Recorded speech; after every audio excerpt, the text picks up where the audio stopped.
Marcos capítulo 13.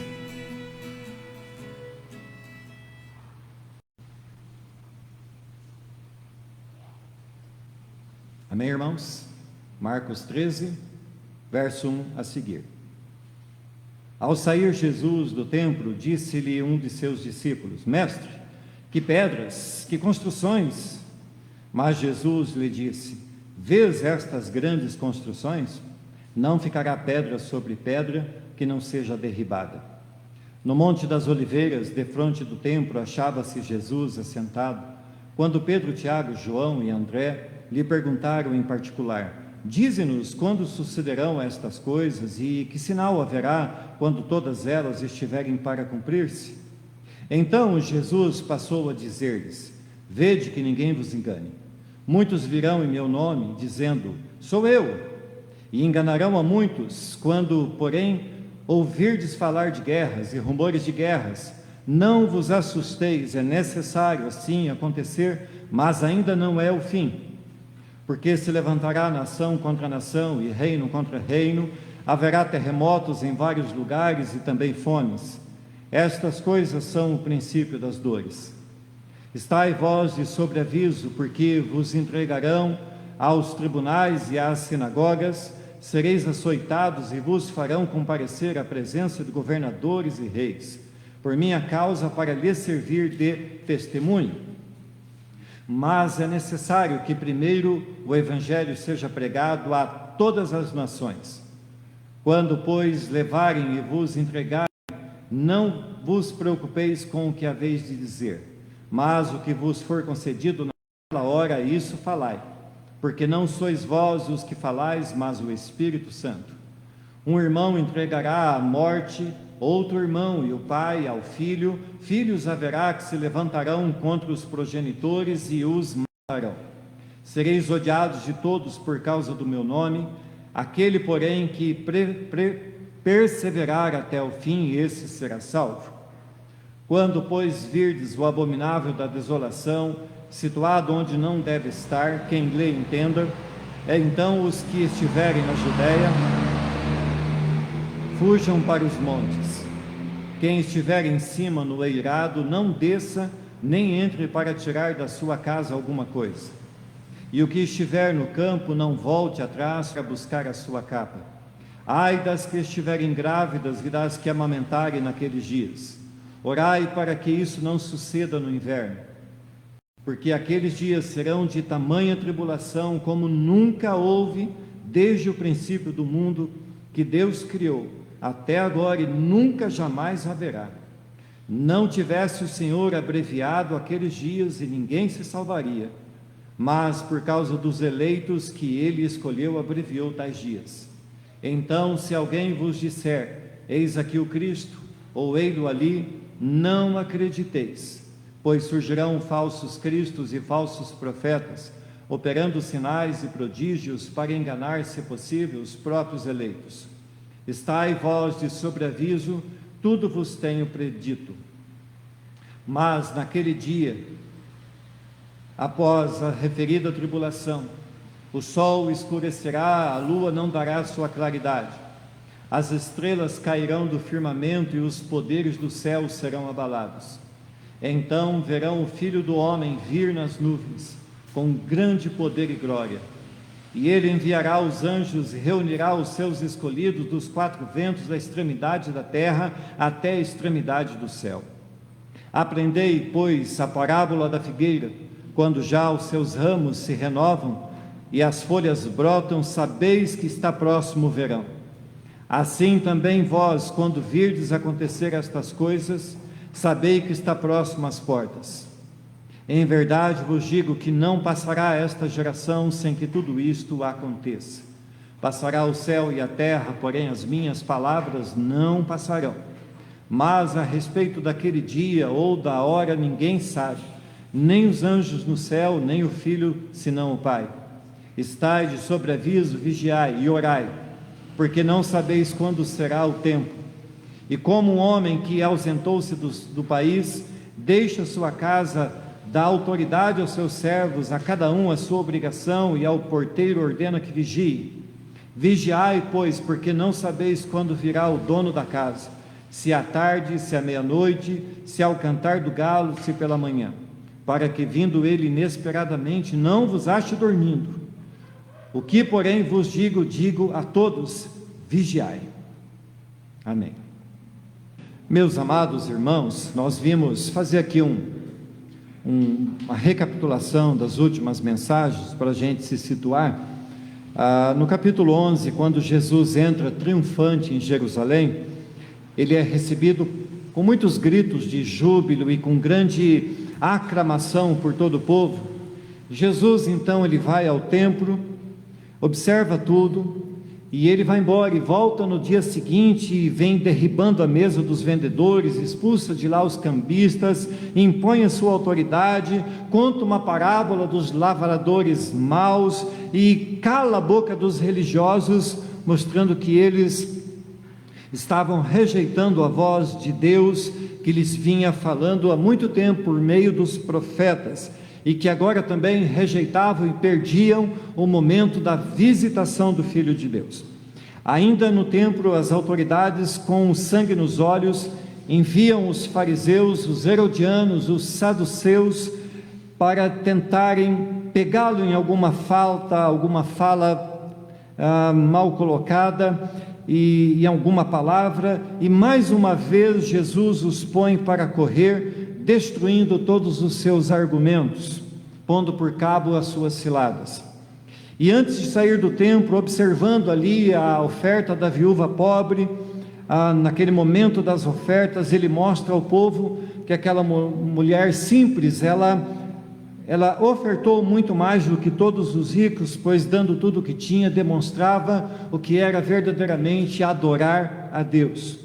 Mas quanto aos escribas, Jesus os censurou, porque eles entravam na casa das viúvas e, por pretexto de orações muito longas, extorquiam os seus recursos, assim como também faziam os romanos quando cobravam caros e pesados impostos. Meus irmãos, nestes dias, nós precisamos estar atentos, e nessa noite veremos o anúncio das últimas coisas, o sermão escatológico pregado por Jesus. Os discípulos estavam ali admirados com a grandeza daquele templo, mas Jesus lhes diz que tudo aquilo seria derribado, que não ficaria pedra sobre pedra, que Deus passaria, por assim dizer, um arado em tudo aquilo, e passa então a anunciar que em breve viriam dias terríveis sobre Israel, e apontava com isso o momento que se havia de chegar, que seria então a grande tribulação, sobre qual toda a terra está próxima a ver, antes que volte o Filho do Homem pela segunda vez. Então, meus amados irmãos, este é um dos temas mais difíceis de serem tratados pela Bíblia. Passagens onde Jesus diz que voltaria antes que tudo isso acontecesse, têm sido usadas por alguns céticos ao longo dos séculos para dizer que Jesus havia se enganado.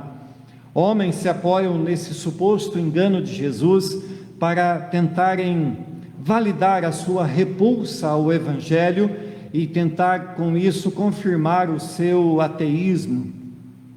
Mas a Bíblia garante que Jesus voltará, e eu creio que você também crê. Em toda a Bíblia podemos ver cerca de 300 referências sobre a primeira volta, a primeira vinda de Jesus.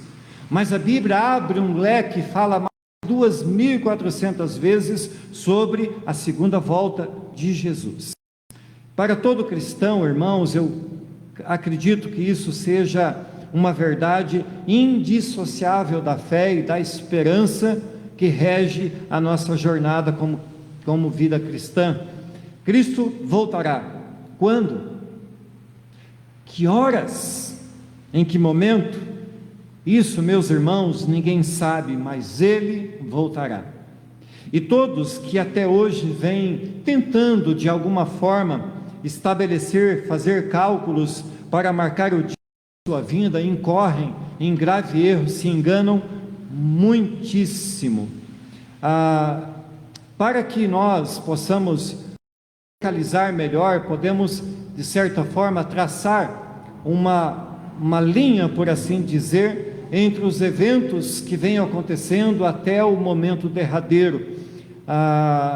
Eu opto para falar sobre isso muito pela linha da teologia reformada.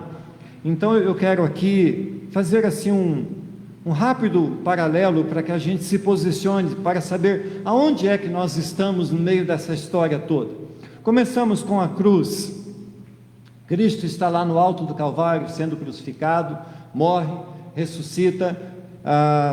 Daí alguns anos, 30 e poucos anos daquele evento da cruz, o ano 70, então Jerusalém é invadida pelos romanos. O general Tito vai lá e destrói tudo, leva aquele povo tudo preso, mata um monte de gente.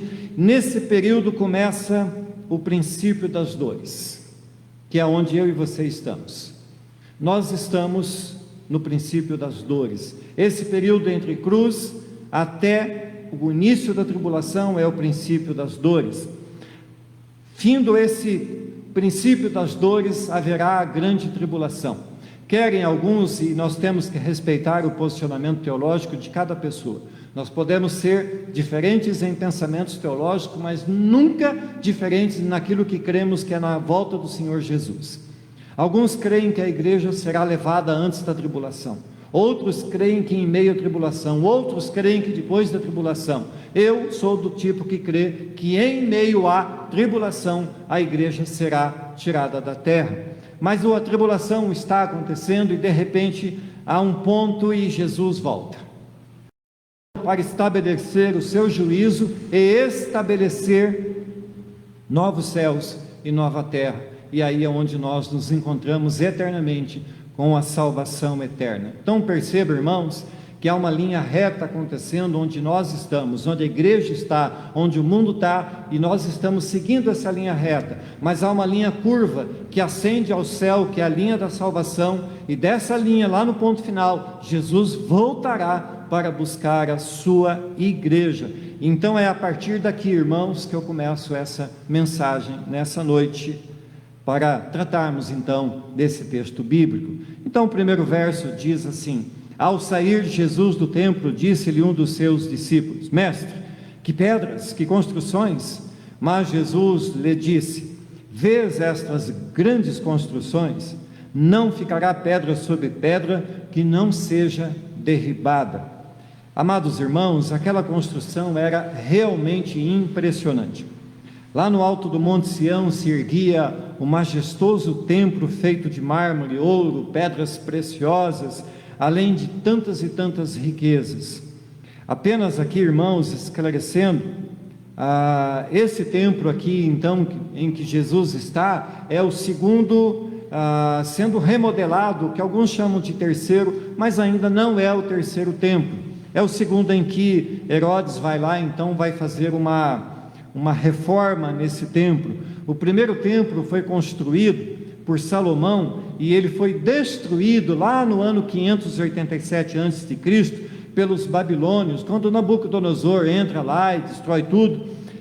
70 anos depois, então o templo ele é reerguido por Esdras e Zorobabel, quando voltam lá do exílio. E finalmente, lá no ano 19 a.C., Herodes o Grande, que tinha pensamentos megalomaníacos, resolve então ele remodelar, reformar o templo, dando a ele então proporções gigantescas, com torres que chegavam a 60 metros de altura e muros com 500 metros de comprimento, feito no alto do Monte Sião, onde ele aprainou o topo do monte para ali então edificar essa construção.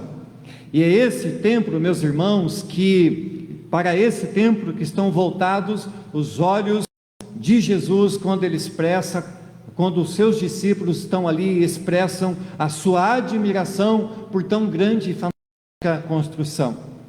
Uma das lições que podemos tirar deste episódio, já pensando aqui na resposta que Jesus deu a seus discípulos, é que não devemos ser tomados em demasia pela admiração das coisas deste mundo. A Bíblia diz que onde estiver o meu tesouro, ali estará também o meu coração. Mateus 6:21. Nossos olhos precisam, irmãos, estar muito mais atento às coisas do céu do que às coisas da terra. Tudo isso que hoje existe e vemos, deixará de existir. Todos os tesouros deste mundo não valem nada diante da salvação eterna ou da perdição eterna. Um famoso teólogo chamado John Charles Riley disse que nós devemos aprender dessa solene profecia de Jesus, que a verdadeira glória da igreja não consiste em seus prédios de adoração pública, mas na fé e piedade dos seus membros. Podemos, se Deus assim o permitir, termos dentro de alguns anos um templo maravilhoso, mas isso não significa nada. O que significa são pessoas que adoram a Deus. A piedade daqueles que estão dentro das paredes é que verdadeiramente importa para o Senhor. Mas Jesus, vendo a admiração do seu discípulo, reafirma suas palavras, ditas lá em Lucas capítulo 19, quando ele descia o Monte das Oliveiras e avistava de longe a cidade de Jerusalém e os portões dourados. Lucas então disse assim: quando ia chegando, vendo a cidade, chorou e dizia: ah, se conheceras por ti mesmo ainda hoje o que é devido à paz, mas isso está agora oculto aos teus olhos, pois sobre ti virão dias em que os teus inimigos te cercarão de trincheiras, e por todos os lados te apertarão o cerco e te arrasarão aos teus filhos dentro de ti, não deixarão em ti pedra sobre pedra, porque não reconheceste a oportunidade da tua visitação. Mas aí, irmãos, devemos fazer pelo menos duas perguntas. Por que seria necessário que o templo fosse destruído? Por que Deus permitiria algo tão terrível ao símbolo nacional da fé do povo israelita? Meus irmãos, era necessário que o templo, assim como a velha aliança, deixasse de existir. Deus permite a destruição para mostrar ao povo que não era o templo que deveria ser adorado, mas o seu Filho. Deus estava pondo um fim a todos os ritos, a todos os preceitos da velha lei, para que o povo se voltasse para Ele, em verdadeira adoração.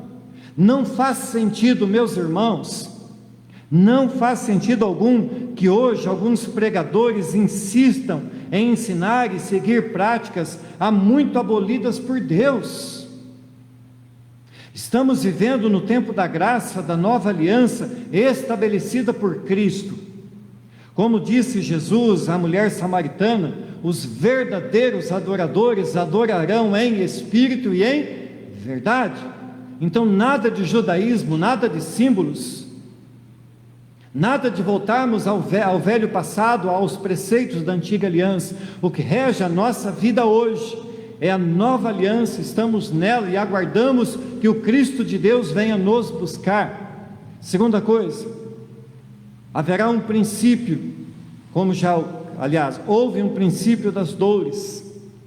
Um pouco mais tarde, estando então Jesus conversando e assentado ali em algum lugar do Monte das Oliveiras, seus discípulos, ainda espantados, ainda atormentados pela palavra de Jesus, vêm até ele e voltam àquele assunto, tentando entender um pouco mais o que eram aquelas palavras de Jesus. Afinal de contas, irmãos, para um judeu daquela época, a destruição do templo significava que o mundo iria acabar. Verso 3 então diz: no Monte das Oliveiras, defronte do templo, achava-se Jesus assentado. Quando Pedro, Tiago, João e André lhe perguntaram em particular: dize-nos quando sucederão estas coisas, e que sinal haverá quando todas elas estiverem para cumprir-se?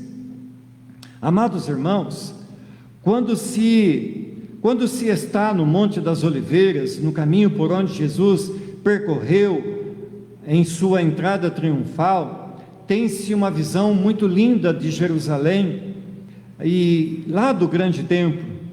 Era ali que Jesus estava quando um grupo dos seus discípulos, ou alguns deles, vem até Jesus querendo saber um pouco mais sobre tudo aquilo que ele falara e das coisas que haveriam de acontecer. Hoje, irmãos, nós sabemos pela Bíblia que a destruição do templo já estava determinada por Deus, mas concomitantemente a isso viriam ainda muitos outros acontecimentos. No ano 70, então, depois de Cristo, o povo judeu se rebelou contra Roma. Lembrem-se, eles queriam um líder político, eles queriam alguém que os conduzisse a livrar-se de Roma, e lá pelo ano 70, alguém acendeu o pavio, e o povo se rebelou então contra Roma. O imperador romano na época era Vespasiano, e ele encarrega o seu filho Tito, o general Tito, com um grande exército, e eles vão então e sitiam Jerusalém, que segundo alguns estudiosos, estava repleta de peregrinos. Estima-se, irmãos, que ali, segundo Flávio Joséfo, que haviam ali pelo menos 1 milhão de pessoas, e todo esse povo é pego de surpresa, ficando dentro da cidade sem suprimentos. Finalmente, depois de 3 anos de cerco, o exército romano invade a cidade, matando impiedosamente crianças, idosos, mulheres, grávidas. Líderes religiosos, não ficou pessoa que não fosse passada ao fio da espada, e os que não foram levados cativos. Foi um massacre terrível. O templo foi incendiado, todos os tesouros saqueados, todo o ouro levado, e com exceção de uma parte do muro que está de pé até hoje, todo o resto daquela imponente construção foi levada a chão de fábrica. Foi aprainada como passado com um arado. E de certa forma, irmãos, tanto a destruição do templo, quanto o julgamento da nação judaica, é um símbolo do julgamento final para todos os povos da terra, que se dará na segunda vinda de Cristo. Amém até aqui, irmãos? Deixa eu fazer aqui uma divisão do texto para a gente entender tudo que eu vou falar. Dos versos 5 a 8, falam do aparecimento de impostores. Há muitos sofrimentos que deverão acontecer e alcançar os povos da terra.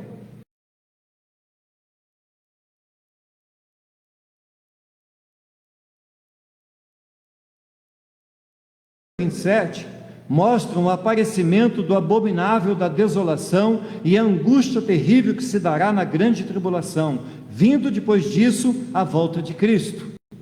E os versos 28 a 37 tratam da ordem cronológica de como deverão acontecer todos os eventos da volta de Jesus. Muito bem, verso 5 então. Então Jesus passou a dizer-lhes: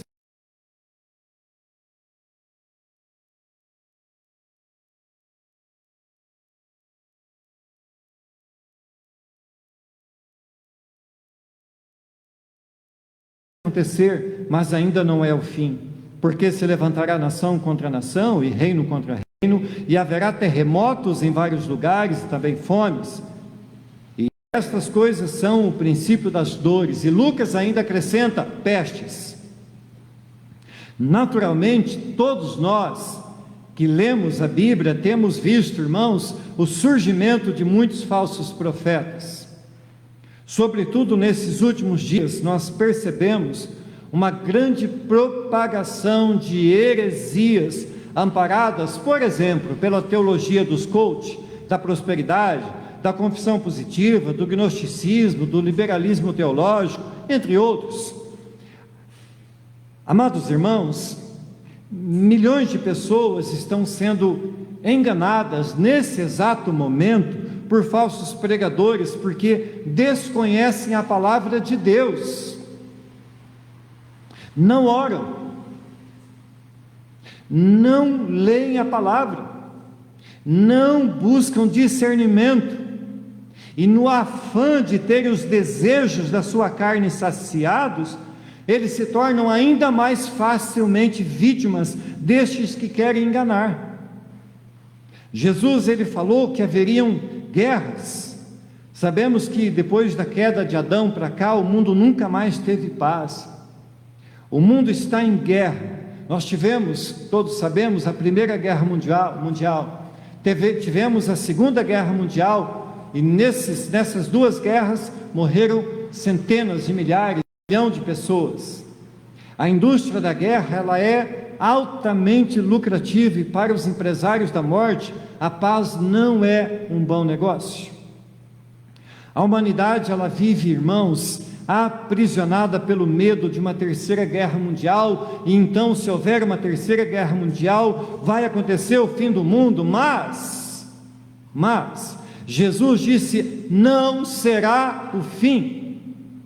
O mundo não irá acabar por conta de uma guerra.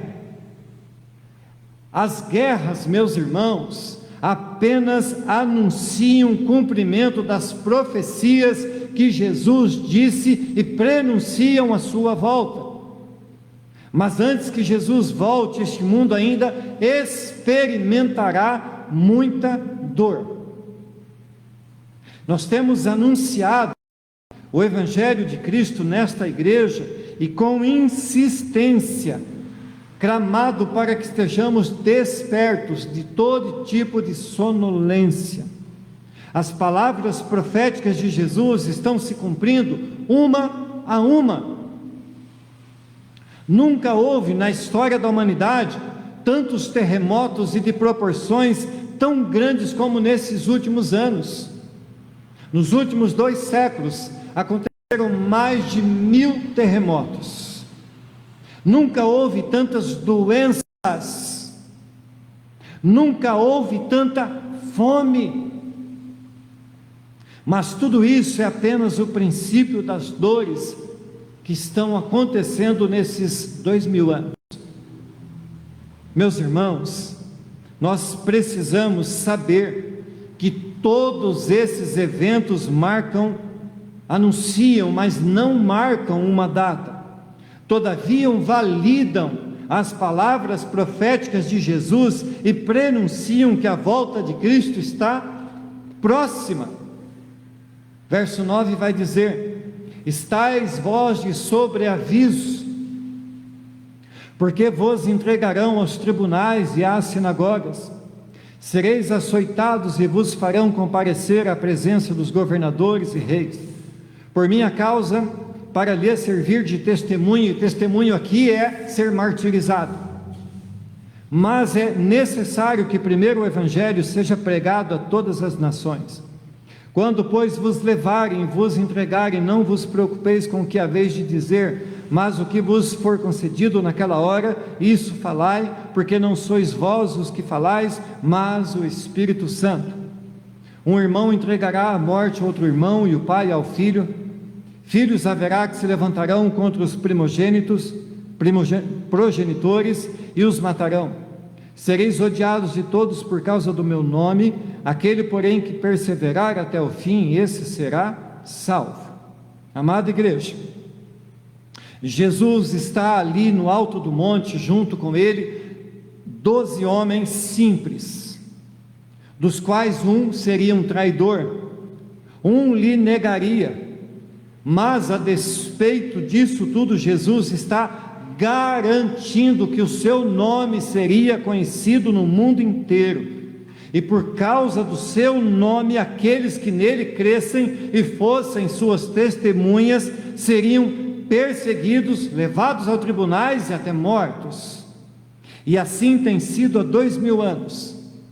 Centenas de milhares de cristãos já foram e ainda serão mortos.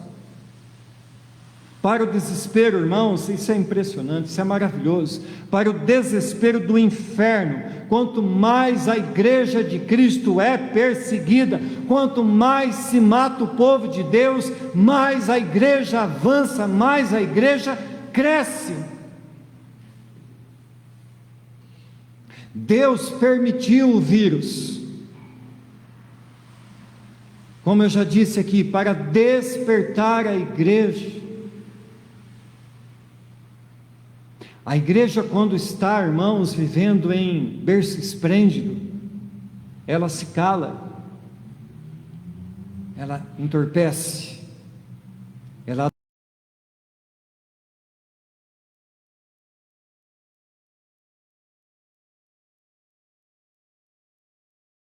avança, a igreja vai em frente, a igreja prega, os irmãos cobram ânimo, os irmãos se veem cheios do Espírito Santo, e quando estão ali prestes a morrerem, o Espírito Santo lhes dá palavras para falarem diante do mundo. Foi assim com os discípulos, foi assim com Estevão.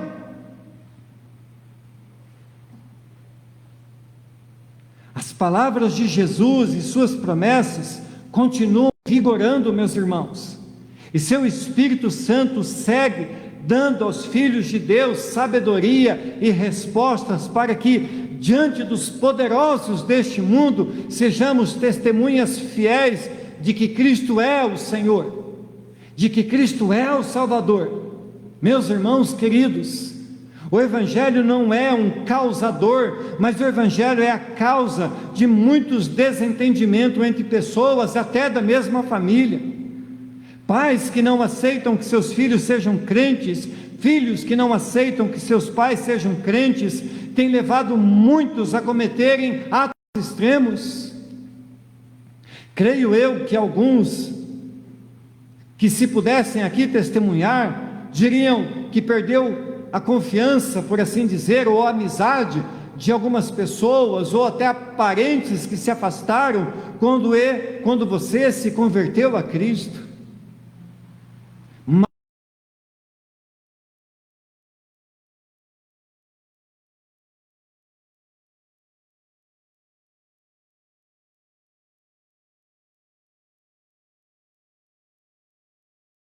De muita dor que possamos passar, vale a pena, porque todos esses sofrimentos são breves, momentâneos, passageiros.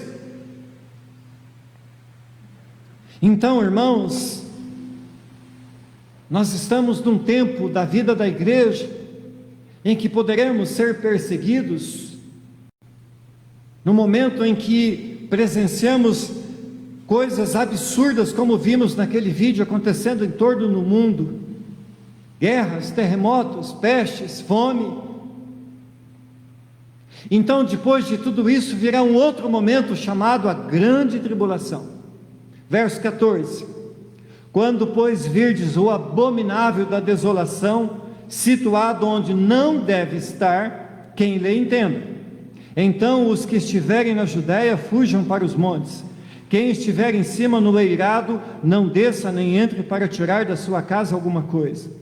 E o que estiver no campo, não volte atrás para buscar a sua capa. Ai das que estiverem grávidas e das que amamentarem naqueles dias. Orai para que isso não suceda no inverno, porque aqueles dias serão de tamanha tribulação, como nunca houve desde o princípio do mundo, que Deus criou até agora e nunca jamais haverá. Não tivesse o Senhor abreviado aqueles dias, e ninguém se salvaria. Mas por causa dos eleitos que ele escolheu, abreviou tais dias. Então, se alguém vos disser, eis aqui o Cristo, ou ei-lo ali, não acrediteis. Pois surgirão falsos cristos e falsos profetas, operando sinais e prodígios, para enganar, se possível, os próprios eleitos. Estai vós de sobreaviso, tudo vos tenho predito. Meus irmãos, existem várias interpretações quando se trata de escatologia, mas, como eu disse, eu ainda prefiro andar pela linha da teologia reformada, que mesmo dentro dela ainda não há consenso. No verso 14, fala do abominável da desolação. Mas quem é? Ou o que seria esse abominável da desolação? Devemos, meus irmãos queridos, saber que muitas profecias são cíclicas, que vêm e voltam, aconteceram, estão acontecendo, vão acontecer. Algumas podem acontecer num determinado momento da história e voltar a acontecer em outros momentos da história. Jesus está citando aqui, quando ele fala do desolador, do profeta Daniel, no capítulo 9, verso 27, do capítulo 11, verso 31, do capítulo 12, verso 11, quando ele fala deste abominável da desolação. Devemos saber que este abominável da desolação é uma figura escatológica e que pode ser visto em 3 períodos da história. Olha que interessante, irmãos. 500 anos antes de Cristo, quando Daniel escreveu essas coisas, ele disse assim: com muitos ele fará uma aliança que durará uma semana. No meio da semana ele dará fim ao sacrifício e à oferta. E numa ala do templo será colocado o sacrilégio terrível, até que chegue sobre ele o fim que lhe está decretado. 350 anos depois da profecia de Daniel, o rei antigo, quarto Epifânio, profanou o templo dos judeus. Na força ele tentou mudar todos os judeus, fazer com que eles deixassem, abandonassem os seus costumes. Proibiu o sacrifício, edificou um altar ao deus Zeus e sacrificou lá dentro do templo um porco, onde os judeus faziam seus sacrifícios ao Deus soberano. E todos esses eventos levou alguns a se revoltarem, e foi ali que começou então a guerra dos Macabeus. Mas Jesus, no verso 14, ao falar desta profecia de Daniel, que já havia acontecido, ele aponta para algo que ainda haveria de acontecer. Jesus estava falando da destruição de Jerusalém no ano 70, pelos exércitos de Roma, liderados pelo general Tito. Marcos, no versículo 14, disse: quem lê, entenda. Mas Lucas não só leu, como interpretou. Lucas 21:20 diz: quando virem Jerusalém rodeada de exércitos, vocês saberão que a sua devastação está próxima. E tudo isso, meus amados irmãos, aconteceu porque os judeus rejeitaram a visitação, a oportunidade do Filho de Deus. Mas suas palavras vão ainda mais longe. Ele está apontando para a vinda do anticristo, que ainda se manifestará nesse mundo. Já houveram muitos anticristos, existem hoje muitos anticristos. Não vou ficar aqui nomeando porque não convém, mas aquele que há de se levantar como o anticristo ainda está para se manifestar. Percebam, meus irmãos, que o verso 15 em diante falam que as pessoas deveriam fugir para os montes, ou seja, correr mais rápido que pudessem para longe de Jerusalém, assim que percebessem o exército inimigo se aproximando. E ele ainda acrescenta: ai das grávidas, das que tiverem amamentando, se for no inverno será ainda mais terrível. Vou dar um exemplo de hoje, atual. Hoje caiu um pé d'água antes das 7 horas. Eu posso contar aqui pelo menos 3 mães com crianças pequenininhas, recém-nascidas, de menos de 1 ano, que preferiram ficar em casa, como fizeram certo, para não expor os filhos à chuva, à temperatura fria. Perceba, irmãos, que Jesus está dizendo: quando for o dia, o terrível dia, ai daqueles que amamentarem, ai daquelas que estiverem grávidas, porque não haverá como fugir. Tão terrível será esse dia. Portanto, meus irmãos amados, verso 19, Jesus diz assim: porque aqueles dias serão de tamanha tribulação, como nunca houve desde o princípio do mundo, que Deus criou até agora, e nunca jamais haverá. Meus irmãos amados, o mundo ainda está por ver a tribulação e o sofrimento que nem os acontecimentos mais terríveis da história humana puderam até hoje se comparar ao que há de acontecer. A grande tribulação manifestará este terceiro abominável da desolação, que se levantará contra tudo que se chama Deus.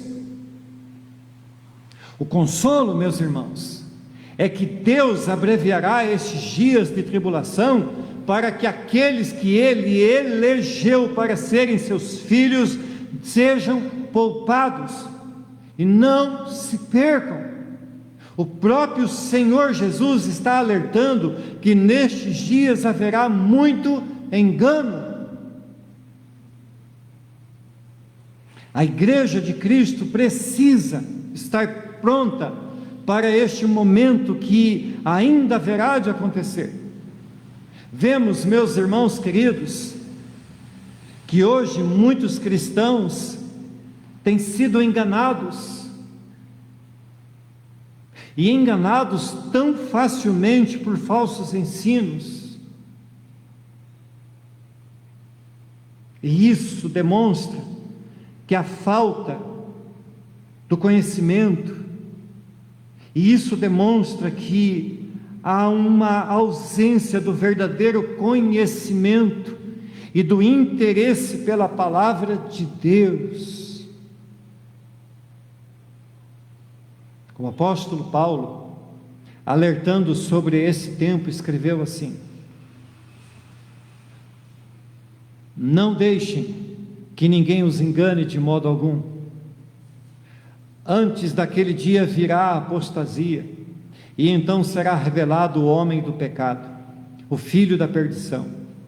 Este se opõe e se exalta acima de tudo o que se chama Deus ou é objeto de adoração, chegando até a assentar-se no santuário de Deus, proclamando que Ele mesmo é Deus. Não se lembram de que, quando eu ainda estava com vocês, costumava falar essas coisas? E agora vocês sabem o que o está detendo, para que ele seja revelado no seu devido tempo.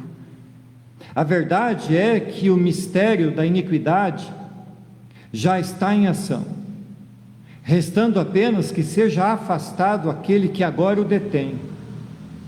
Então será revelado o perverso, a quem o Senhor Jesus matará com o sopro da sua boca e destruirá pela manifestação de sua vinda.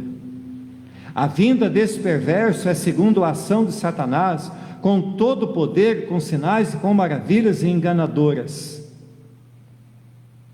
Ele fará uso de todas as formas do engano, da injustiça, para os que estão perecendo, porquanto rejeitaram o amor à verdade que os poderia salvar.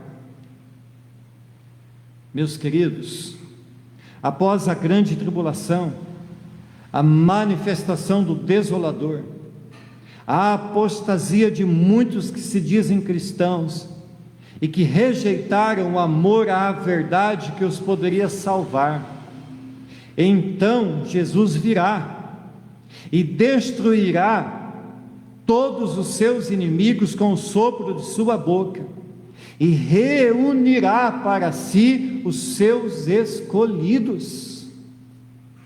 Algumas pessoas pensam que haverá uma guerra, que Jesus ficará de um lado, o inimigo do outro, o inimigo lançando bomba, e o ali degradando com Jesus. Será que Jesus vai vencer? Será que o desolador, o diabo, o inimigo, a besta, sei lá quem, vai vencer Jesus? Será que a gente vai sair bem nessa? Meus irmãos amados, não haverá guerra. O texto bíblico está dizendo: Jesus os destruirá com o sopro da sua boca.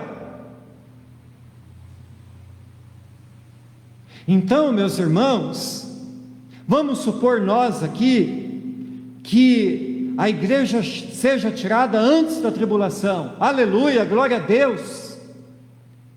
Mas vamos supor que nós enfrentemos a tribulação. Aleluia, glória a Deus, porque ainda que o corpo pereça, aquele que nos escolheu para filho nos estará salvando eternamente. Jesus Jesus não tem inimigos. O diabo não é páreo para Jesus. O diabo será, e com todos aqueles que não creram em Deus, será eliminado com o sopro da boca do Senhor.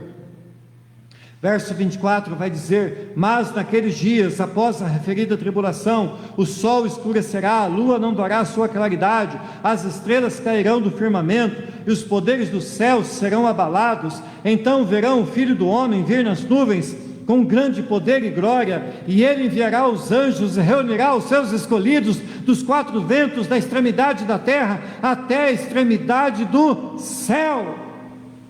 É onde eu e você estaremos, irmãos. Nós não podemos temer. Tem gente que não lê Apocalipse porque tem medo. Tem gente que tem medo da tribulação. Não devemos ter medo, porque aquele que é poderoso para salvar, aquele que é poderoso para concluir a obra que ele começou na cruz, ele há de terminá-la eficazmente em nossas vidas. Em Cristo estamos salvos. Para tentar concluir, versos 28 a 37 precisam ser lidos novamente. Vamos ler eles pausadamente daqui a pouco. Como vimos, irmãos, até aqui a vinda de Jesus, ela será precedida por muitos sinais. Nós temos visto sinais. Os sinais estão acontecendo. E nesses últimos versos do capítulo 13, Jesus ele faz novamente alguns avisos que Marcos, de forma muito pastoral, escreve para nós.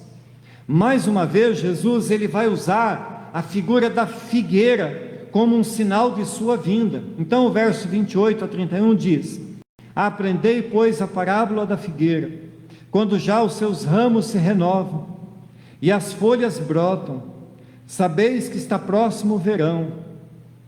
Assim também vós, quando virdes acontecer estas coisas, sabei que está próximo às portas. Em verdade vos digo que não passará esta geração sem que tudo isto aconteça. Passará o céu e a terra, porém as minhas palavras não passarão. Mesmo nesse tempo, irmãos, que ainda está por vir, ninguém poderá afirmar o dia em que Jesus virá. A ninguém compete esse conhecimento senão ao Pai. Ouvi certo dia destes uma bobagem aí de um teólogo famoso, dizendo que na Trindade há segredos, que o Filho não sabe o que o Pai está falando, pensando, que o Espírito não sabe o que o Filho pensa ou o que o Pai pensa. Isso é uma bobagem muito grande. A Trindade é uma só pessoa. Então, quando Jesus profere essa palavra, falando: olha, ninguém sabe senão o Filho, ali Jesus estava falando como Filho, como homem.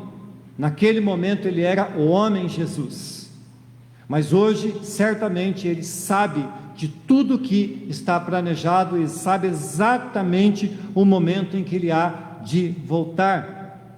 Portanto, irmãos, verso 32 diz: mas a respeito daquele dia e hora ninguém sabe, senão os anjos do céu, sabe, nem os anjos do céu, nem o Filho, senão o Pai.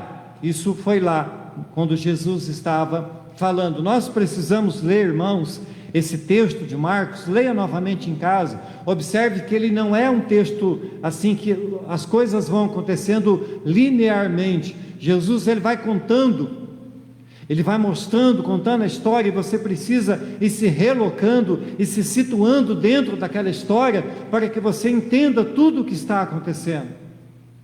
Em muitas passagens bíblicas nós somos ensinados a estar prontos para a volta de Jesus. O capítulo 13 termina dizendo assim: estais de sobreaviso, vigiai e orai, porque não sabeis quando será o tempo. É como um homem que, ausentando-se do país, deixa sua casa, dá autoridade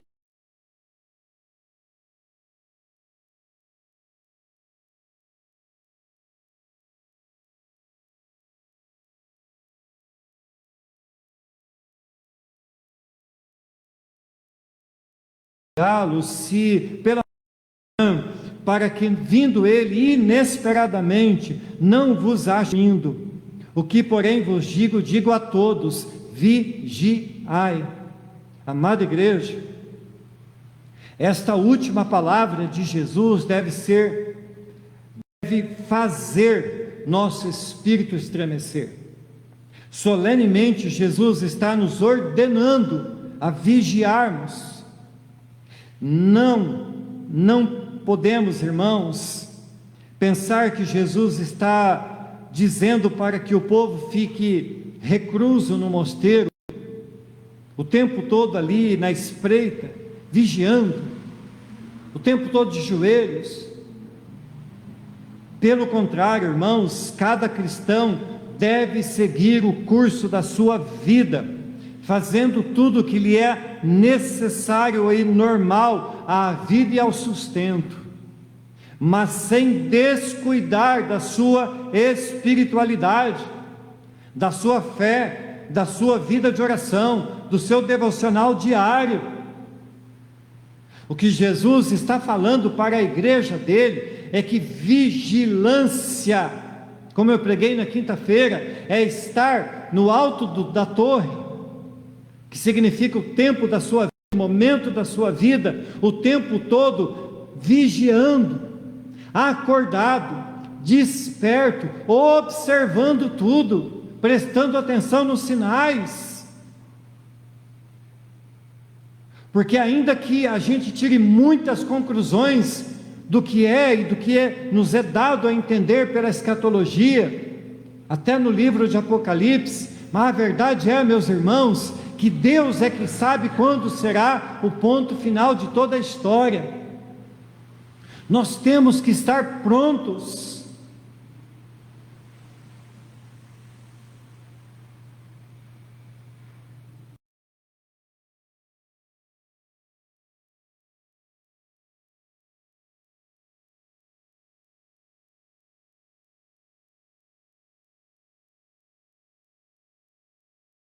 Neemias está falando àqueles que se dispuseram a edificar, a reedificar o muro, mas o inimigo estava à espreita. O inimigo não estava gostando daquela ideia. O inimigo não quer que você seja crente. O inimigo não quer que você venha na igreja. O inimigo não quer que você edifique os muros da sua fé. O inimigo não quer que você preencha todas as brechas que há no muro da sua vida.